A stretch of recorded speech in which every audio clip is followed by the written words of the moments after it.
பிரசாந்த் நீலோட டைரக்ஷன்ல என்டிஆர் நடிக்கிற அடுத்த படத்தோட அப்டேட் இப்போ வந்திருக்கு. இந்த படத்தோட ஷூட்டிங்ல என்டிஆர் ஏப்ரல் 22ல ஜாயின் பண்ண போறதா நியூ போஸ்டர் விட்டு அனௌன்ஸ் பண்ணிட்டாங்க. இந்த படத்தை ஏப்ரல் 9, 2026ல ரிலீஸ் பண்ண பிளான் பண்ணிருக்காங்க. கார்த்திக் சுப்புராஜோட டைரக்ஷன்ல சூர்யா, பூஜா ஹெக்டே, ஜார்ஜ் நடிக்கிற ரெட்டோ படத்துல இருந்து புது ஸ்டில்ஸை ரிலீஸ் பண்ணிருக்காங்க. படத்தோட ஆடியோ லான்ச் ஏப்ரல் 18 சாய்ராம் காலேஜ்ல நடத்த போறாங்க.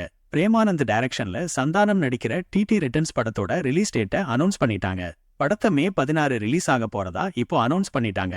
ஹாரர் காமெடி படமா இது ரெடி ஆகியிருக்கு. டிடி சீரீஸ்க்கு நல்ல எக்ஸ்பெக்டேஷன் இருக்கு. இந்த படம் எப்படி பெர்ஃபார்ம் பண்ண போகுதுன்னு வெயிட் பண்ணி பார்க்கலாம். எஸ்கே ப்ரொடக்ஷன்ல அடுத்த வரப்போற படத்தோட அனௌன்ஸ்மெண்ட் வந்துடுச்சு. படத்தோட டைட்டில் ஹவுஸ்மேட். இந்த படத்தை ராஜ்வேல் டைரக்ட் பண்றாரு. தர்ஷன் மெயின் லீடா நடிக்கிறாரு. தனுஷோட 56வது அடுத்த படத்தை மாரி செல்வராஜ் டைரக்ட் பண்ண போறாரு. இத புது போஸ்டர் விட்டு அனௌன்ஸ் பண்ணிட்டாங்க. பீரியாடிக் படமா இருக்க அதிக சான்ஸ் இருக்கு. ஃபர்ஸ்ட் லுக் இம்ப்ரெசிவா இருக்கு. ஏகேவோட குட் பேட் அக்லி இன்னைக்கு ரிலீஸ் ஆகுது. நேத்து நைட் அனௌன்ஸ்மெண்ட் இல்லாம AK the tiger song release ஆச்சு.